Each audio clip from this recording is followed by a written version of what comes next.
ایک حدیث پاک میں ہے کہ یہ جو رزق کی تنگی ہے، جس وقت نماز پڑھی جاتی ہے، نماز رزق کو اپنی طرف کھینچ لیتی، جیسے کسی چیز کو لگائیں اور رسا ڈال کے اپنی طرف کھینچے نا، رزق کی تنگی کے لیے فرمایا جو نمازی آدمی ہے، نماز پڑھتا ہے، نماز پہ نماز پڑھتا ہے، تکلیف آ گئی، گھر میں پیسے نہیں ہیں اور ادھر اوپر قرض چڑھ گیا ہے، پریشان ہونے کی ضرورت نہیں ہے، نماز پہ نماز پڑھے جا، نماز پہ نماز پڑھ، پنجگانہ کے بعد نماز پہ نماز، وضو کرو اور نماز پڑھو، نفل پڑھو، نفل پر نفل پڑھو، اور اس نیت سے پڑھو حاجت کے ساتھ، یا اللہ ہماری اس مصیبت کو ٹال دے۔ نماز ایک ایسی چیز ہے کہ انسان کو رزق کی تنگی میں ایسے ہے جیسے کسی رسا ڈال کے اپنی طرف کھینچ لیتی ہے رزق کو۔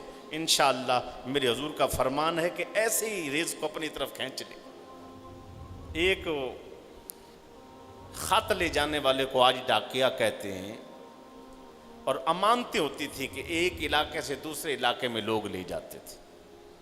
ایک بندہ یہی کام کرتا تھا، سوار، اور ایک علاقے سے دوسری جگہ سواریاں بھی لے جاتا تھا، بندے بھی منتقل کرتا تھا، امانتیں بھی دیتا تھا۔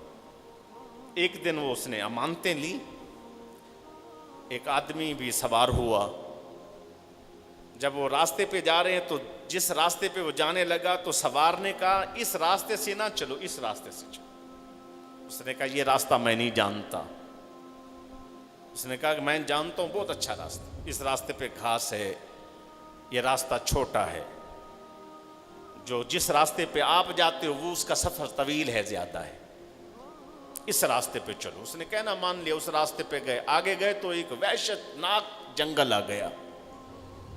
جب جنگل آیا تو اس بندے نے خنجر نکال لیا، گلے پہ رکھ دیا، کہا مال نکال۔ کہا وہ یہ تو امانتے ہیں۔ کہا نہیں، یہ میں تجھ سے لوں گا۔ مال بھی لے لیا اور قتل کرنا لگا، مارنے لگا۔ اس نے کہا مجھے مارنا، سامان تو نے لے لیا، بس میری جان کا دشمن کیوں ہے؟ تجھے مال چاہیے تھا، وہ تو لے چکا۔ کہا نہ، ماروں گا بھی صحیح۔ اچھا مرنے بھی لگا ہے تو اچھا مہربانی کر مجھے 2 رکعت نماز تو پڑھنے دے۔ کہا اچھا نماز پڑھ لے۔ ہنس بھی رہا ہے وہ دوسرا چور، ہنس بھی رہا ہے، اور اس کے بعد جو ہے نا کہتا نماز، بڑی نماز والے بنتے ہو، پڑھو۔ اس نے 2 رکعت نیت نماز باندھی۔ ابھی وہ کہتا ہے میں نماز میں ہی تھا، ایک گھوڑ سوار آیا اور آ کے اس نے اس کی گردن اتار دی۔ کہتے میں نے جلدی جلدی نماز مکمل کی۔ نماز مکمل کرنے کے بعد میں نے گھوڑ سوار کو پکارا، مہربانی رک جاؤ، مجھے بتاؤ تم کون ہو؟ کہا تمہاری نماز، اللہ نے مجھے فرشتہ، میں فرشتہ ہوں، تمہاری نماز ہوں، تمہاری نماز کا صدقہ ہوں۔ آج انسانوں نے اللہ کی عزت کی قسم اللہ سے ناطہ توڑ دیا، مسلمان نے اللہ سے اپنا رابطہ توڑ دیا۔ آج موبائل ہے، یہاں بیٹھے بیٹھے فون ملاتے ہو، کہاں سے کہاں مل جاتا ہے۔ آپ کے پاس نمبر ہے، یہاں سے ڈائل کرتے ہو، سارے سگنل ٹھیک ٹھاک ہیں، یہاں ملا رہے ہو، اس کے اندر بیلنس بھی ہے، منٹ سے پہلے کال مل جاتی۔ یہ رب کے ساتھ بندے کی کال ہے، رابطہ ہے نماز۔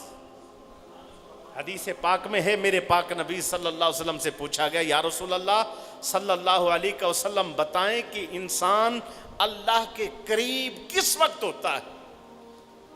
کہا جب وہ سجدے میں ہوتا ہے۔ رب کا سب سے زیادہ قرب بندے کو سجدے میں نصیب ہوتا۔ حضور اکرم صلی اللہ علیہ وسلم نے فرمایا اتقوا اللہ فی الصلاۃ، اللہ سے ڈرتے رہنا نماز کے بارے میں۔ کہا یا رسول اللہ صلی اللہ علیہ وسلم اللہ سے نماز کے بارے میں ڈرنے سے کہ فرمایا نماز کا خیال کرنا، جو نماز چھوڑتا ہے اس کی بخشش والا معاملہ نہیں ہے، نماز کے معاملے میں اللہ سے ڈرنا۔ کہیں یہ نہ ہو کہ نماز کو تم معمولی چیز سمجھ رہو اور چھوڑ بیٹھو، نماز بہت بڑی چیز ہے۔ اس سے بڑی چیز میرے پاک نبی صلی اللہ علیہ وسلم نے فرمایا سب سے زیادہ جتنے اعمال میں نے کیے اور مجھ پہ اترے اور مجھے احکام ملے کہ یہ عمل کریں. مجھے سب عملوں میں سے محبوب ترین عمل نماز ہے.